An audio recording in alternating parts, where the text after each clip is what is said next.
Hello, good morning student. Now the today's topic is reflection of light. प्रकाश का अपवर्तन।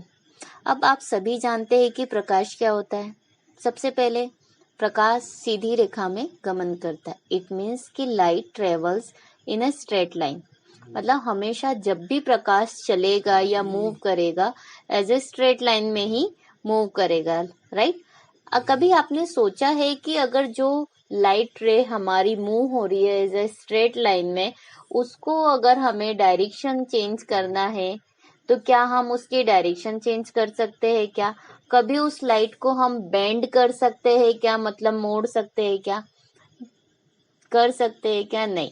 It means कि ऐसा तो है नहीं कि हमने लाइट की रे को पकड़ा और पकड़ के मोड़ दिया, जस्ट इम्पॉसिबल। अब बेंड करने के लिए डेफिनेटली हमें एक पर्टिकुलर मीडियम की रिक्वायरमेंट रहेगी। आपने देखा होगा एज अ प्लेन मिरर, जब भी अगर लाइट आती थी as a incident ray mirror को टच करती थी एज अ नॉर्मल पे, और वहां से क्या होती थी, वो रिफ्लेक्ट हो जाती थी, राइट। इट मीन्स कि प्रकाश की किरण आती थी, समतल पे टकराकर वहां से क्या हो जाती थी, परावर्तित। मतलब आने वाली किरण ने अपनी डायरेक्शन चेंज कर ली, किससे? मिरर से टकराकर, मतलब रिफ्लेक्ट हो गई, राइट। तो यहाँ पे रिफ्लेक्ट होने का रीजन क्या है? वो एक मिरर है, राइट। लेकिन अगर हम मिरर नहीं लेते हैं और बिना मिरर यूज करे हुए अगर हमें लाइट के रे को, मतलब लाइट की डायरेक्शन को चेंज करना है या लाइट को बेंड करना है, तो क्या हम कर सकते हैं? हाँ, डेफिनेटली कर सकते हैं। लेकिन किससे?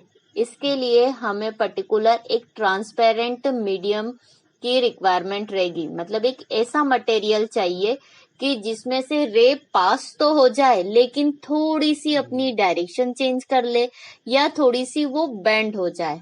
इट मीन्स कि वो रिफ्लेक्ट ना हो पूरी तरीके से, बस वो रे सीधे उस मीडियम में से पार हो जाए और अपनी डायरेक्शन चेंज कर ले। तो ऐसा कौन सा ट्रांसपेरेंट मीडियम है जिसमें से वो पास हो जाएगी? एज अ ग्लास, प्लास्टिक, इस तरीके मटेरियल जो रहते हैं उसमें से क्या होगी, रे पास हो जाएगी लेकिन हल्की सी वो क्या हो जाती है, बेंड हो जाती है। आपको स्क्रीन पे सामने एक दिखाई दे रहा होगा कि एक रे आ रही है। कैसी आ रही है? एज ए स्ट्रेट रे आ रही है। कहाँ पर टच कर रही है? As a glass. जो रेक्टेंगुलर बॉक्स दिया है वो आपका ग्लास दिया है, मतलब कांच वाला पोर्शन, राइट।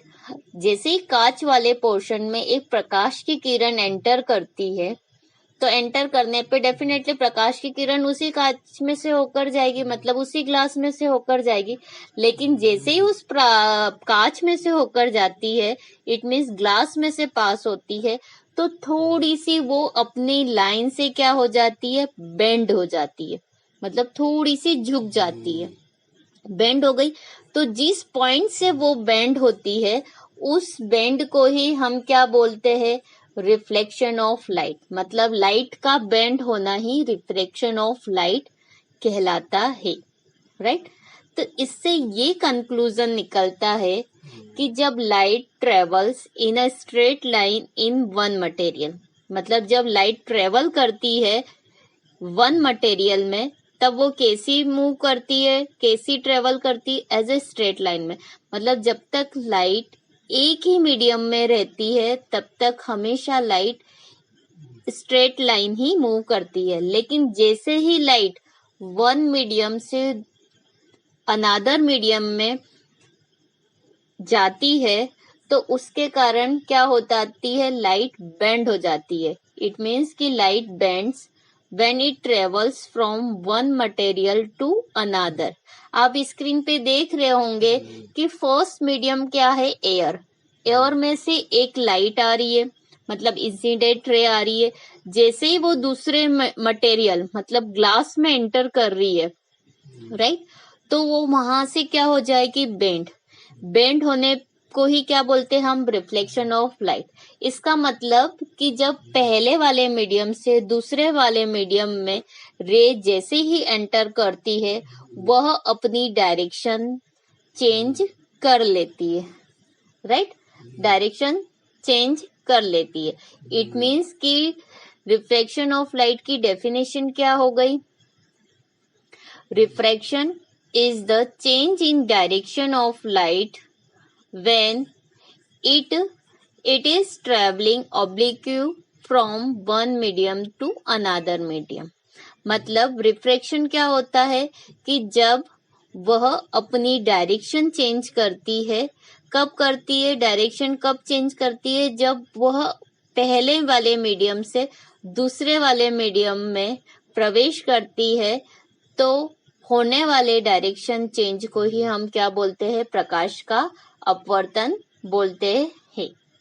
अब ये बेंड होना कहाँ से बेंड होती है, कैसे बेंड होती है, उसका एंगल क्या होता है, अब हम उसके बारे में जानेंगे। राइट, अब आपको स्क्रीन पे दिखाई दे रहा होगा कि एक पार्ट आपका एयर है, वो फर्स्ट मीडियम हो गया, मतलब आपका पहला वाला पार्ट हो गया air. Now the second part is glass, मतलब कांच का एक रेक्टेंगुलर बॉक्स ले लिया। राइट, सबसे पहले एक इंसिडेंट रे आ रही है और वो कहाँ पे जा रही है? एज अ ग्लास पे जा रही है। राइट, ग्लास पे जा रही है। क्लियर? अब जैसे ही ग्लास पे जाएगी, तो ग्लास पे जा रही है तो जैसे ही ग्लास की सतह को टच करेगी, मतलब उसके प्लेन वाले पार्ट को टच करेगी, तो जिस पॉइंट पे वो टच करती है वो आपके लिए क्या होता है? नॉर्मल। नॉर्मल इट मीन्स कि जिस पॉइंट पे वो टच करेगी ग्लास के, वहां पर 90 डिग्री का एंगल बनेगा, उसको हम बोलेंगे नॉर्मल। ठीक है, जैसे ही जिस पॉइंट से उसने टच करा और ग्लास में वो एंटर करती है, तो एंटर करने के बाद जिस डायरेक्शन में वो रे आती है स्ट्रेट, उस स्ट्रेट न जाते हुए वो हल्की सी बेंड हो जाती है। बेंड हो जाती मतलब वो नॉर्मल की तरफ झुक के बेंड हो जाती है और वो सीधे निकल जाती है, तो उस रे को हम बोलते हैं रिफ्रैक्टेड रे। मतलब आने वाली रे को बोलते हैं इंसिडेंट रे और जाने वाली रे को क्या बोलते हैं? रिफ्रैक्टेड रे। राइट, अब आपको स्क्रीन पे दिखाई दे रहा होगा कि इंसिडेंट रे और नॉर्मल के बीच में बनने वाला एंगल क्या हो जाता है? आई। उसको बोलते हैं हम एंगल ऑफ इंसिडेंस। राइट, और नॉर्मल और रिफ्रैक्टेड रे के बीच में बनने वाले एंगल को हम क्या बोलेंगे? आर। वो क्या होता है आपके लिए? Angle of refraction. राइट, तो अब आपको दिखाई दे रहा होगा स्क्रीन पे कि जो वो आई है वो आपको बड़ा दिखाई दे रहा होगा और जो आर वाला एंगल है वो छोटा दिखाई दे रहा है। Right, I is greater than R. इसका मतलब है कि एयर वाले पार्ट को, मतलब जो पहला वाला मीडियम है इंसिडेंट रे वाला, वो आपके लिए रेयर ऑप्टिकली मीडियम है, और जब ग्लास में एंटर हो जाती मतलब सेकेंड मीडियम, वो है आपके लिए optically danger medium. It means कि जब रे रेयर मीडियम से डेंजर मीडियम में जाती है तो बनने वाला एंगल क्या हो जाता है? छोटा हो जाता है। मतलब आई इज ग्रेटर देन आर। तो ये छोटा क्यों हो रहा है? डेंजर मीडियम में एंगल छोटा क्यों हो गया है? कभी आपने सोचा है? क्योंकि डेंजर मीडियम में जो ग्लास की क्वालिटी होती है वो एज अ डेंसिटी पे डिपेंड करती है कि उसमें होने वाला जो मटेरियल है वो कितना हेवीनेस है या कितना लाइटनेस है, उस पे डिपेंड करेगा। इट मीन्स कि डेंसिटी का यहाँ फॉर्मूला हो जाएगा मास अपॉन में वॉल्यूम। अब ऐसा क्यों होता है मैं बताती हूँ। इसके लिए सबसे पहला केस ले लेते हैं। ठीक है, कि आई ग्रेटर देन है या आर ग्रेटर देन है। ऐसे हमारे पास 3 केस है। नाउ द फर्स्ट केस लिया हमने सबसे पहले। फर्स्ट केस में ये है कि same as it is as हमने इंसिडेंट रे ली, डेंजर मीडियम में जाने पे वो हल्की सी बेंड हो गई। बनने वाला इंसिडेंट एंगल है आई और नीचे रिफ्रैक्टेड एंगल है आपका आर। आपको क्लियर दिखाई दे रहा है कि I is greater than R. क्यों? क्योंकि जब रेयर मीडियम से डेंजर मीडियम में लाइट जाती है तो अब हमारा angle I is greater than R होता है। इट मीन्स कि speed of light decrease bends towards the normal. Speed of light it means कि जो लाइट की स्पीड है वो बहुत स्पीडली आती है, बहुत स्पीडली आती है और जैसे ही वो डेंजर मीडियम में एंटर करती है उसकी स्पीड क्या हो जाती है, कम हो जाती है। तो स्पीड कम होने के कारण वो क्या हो जाती है, नॉर्मल की तरफ हल्की सी बेंड हो जाती है। ठीक है, तो डेंजर मीडियम के कारण उसकी स्पीड क्या हो जाती है, यहाँ पे कम। इट मीन्स कि एयर में उसकी स्पीड होती है 3 इंटू 10⁸ मीटर पर सेकेंड, और जैसे ही वो डेंजर मीडियम में एंटर करती है, ग्लास वाले मीडियम में, तब उसकी स्पीड क्या हो जाती है, कम। तब उसकी स्पीड हो जाती है 2 इंटू 10⁸ मीटर पर सेकेंड। राइट, कि जब जैसे ही डेंजर मीडियम में जाती है तो उसकी स्पीड कम होने के कारण उसका एंगल क्या हो जाता है, कम हो जाता है। तो हमेशा याद रखना है कि रेयर मीडियम में लाइट की स्पीड ज्यादा होती है और डेंजर मीडियम में लाइट की स्पीड क्या हो जाती है, कम हो जाती है। क्लियर? तो ये हमारा फर्स्ट केस था। कभी आपने सोचा है कि यहाँ तो फर्स्ट केस में I is greater then R, लेकिन अगर R ग्रेटर देन I करना हो तो हमें क्या करना पड़ेगा, डेंजर से सिर्फ रेयर में ले जाएंगे और क्या, डायरेक्शन हल्की सी चेंज कर देंगे। केस सेकेंड है हमारे लिए कि जब स्पीड ऑफ लाइट इंक्रीज होगी तब क्या होगा कि bend away from the normal, मतलब नॉर्मल से दूर बेंड होगी। कैसे, देखिए स्क्रीन पे आपको दिखाई दे रहा है एक नॉर्मल। इंसिडेंट रे कहाँ से आ रही है, अब पहला पार्ट है हमारे पास डेंजर मीडियम। अगर हमारी लाइट डेंजर मीडियम से आ रही है और डेंजर से काई में जा रही है रेयर में, तब आने वाला एंगल जो इंसिडेंट एंगल है वो हमारा आई है और रिफ्लेक्टेड एंगल हमारा कितना है, आर है। इट मीन्स कि यहाँ पे आपको दिखाई दे रहा है स्क्रीन पे कि डेंजर मीडियम में जो इंसिडेंट एंगल आई है वो छोटा है और यहाँ पर जो रिफ्लेक्टेड एंगल है बड़ा है। क्यों? क्योंकि डेंजर मीडियम में जो लाइट की स्पीड है वो कम है और जैसे ही वो डेंजर मीडियम से बाहर निकलकर रेयर मीडियम में जाती है, इट मीन्स एयर में जाती है, तब उसकी स्पीड क्या हो जाती है, बढ़ जाती है, जिसके कारण क्या होती है, वो नॉर्मल से दूर बेंड होती है। क्लियर लिखा है कि speed of light increases bends away from the normal, normal से क्या हो जाएगी, दूर। तो ये हमारा सेकेंड केस है और सेकेंड केस में i is less than are. ये तो दो केस हो गए कि एक केस में i is greater than and the second case में i is less than r. Right, अब हमारे पास एक केस 3 है। ये केस 3 हमारे लिए स्पेशल केस कहलाता है। कैसे, नॉर्मल आपको पता रहता है, राइट। ये तो पहला केस था कि रेयर से डेंजर में गए, दूसरा केस था डेंजर से रेयर में गए। लेकिन अगर हम एज अ परपेंडिकुलर लाइट करते हैं इंसिडेंट एयर से डेंजर में, एयर से ग्लास में, मतलब रेयर से डेंजर में करते हैं एज अ परपेंडिकुलर, तो हमारा बनने वाला इंसिडेंट एंगल कितना बनेगा, नॉर्मल पे ही जा रही हमारी लाइन, नॉर्मल के साथ ही हम एंगल काउंट करते, तो नॉर्मल के साथ इंसिडेंट रे का एंगल कितना बनेगा, 0। तो जब एंगल 0 बनेगा तो डेंजर मीडियम में वो सीधे के सीधे एज अ स्ट्रेट निकल जाएगी, तो हमारे पास रिफ्लेक्टेड एंगल भी कितना बनेगा, 0। इट मीन्स कि जब आपकी आई की वैल्यू 0 हो तो आपके पास आर की भी वैल्यू कितनी आएगी, 0। ये हमारे लिए स्पेशल केस है। इट मीन्स कि एंगल ऑफ रिफ्लेक्शन यहाँ कितना मिलेगा आपको, 0। कब, जब इंसिडेंट एंगल आपका 0 हो तो रिफ्लेक्टेड एंगल भी 0 होगा। इट मीन्स कि angle of reflection is 0। Now तो हमारे पास नंबर ऑफ टोटल केसेस कितने हो गए, 3। और डेफिनेशन ऑफ रिफ्रैक्शन क्या हो गई कि refraction is the change in direction of lights when it is traveling obliquely from one medium to another medium। 3 cases आपको दिखा रहे हैं।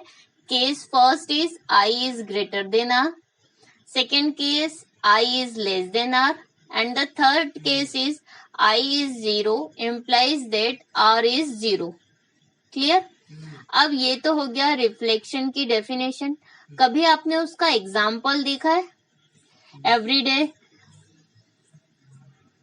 एवरीडे लाइफ में डेफिनेटली उसका एक एग्जाम्पल यूज होता है। आप कहीं ना कहीं उसका एग्जाम्पल देखा ही होगा। एज अ सिंपल एग्जाम्पल, एक कांच के बर्तन, इट मीन्स कांच का पानी का ग्लास है, उसमें हम एक पेन या पेंसिल जैसे ही पानी में डालते हैं, आपको क्लियर दिखाई देगा कि वो पेंसिल पानी में जाने के बाद वो हल्की सी टेढ़ी दिखाई देती है।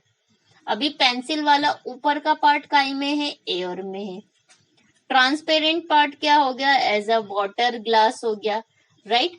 तो एक मीडियम से जैसे ही दूसरे मीडियम में जा रही है, इसका मतलब वो डेफिनेटली बेंड करेगी, और यहाँ पर आपको क्लियर दिखाई दे रहा है कि वो क्या कर रही है, बेंड हो रही है। तो ये क्या हो गया, आपका एग्जाम्पल हो गया।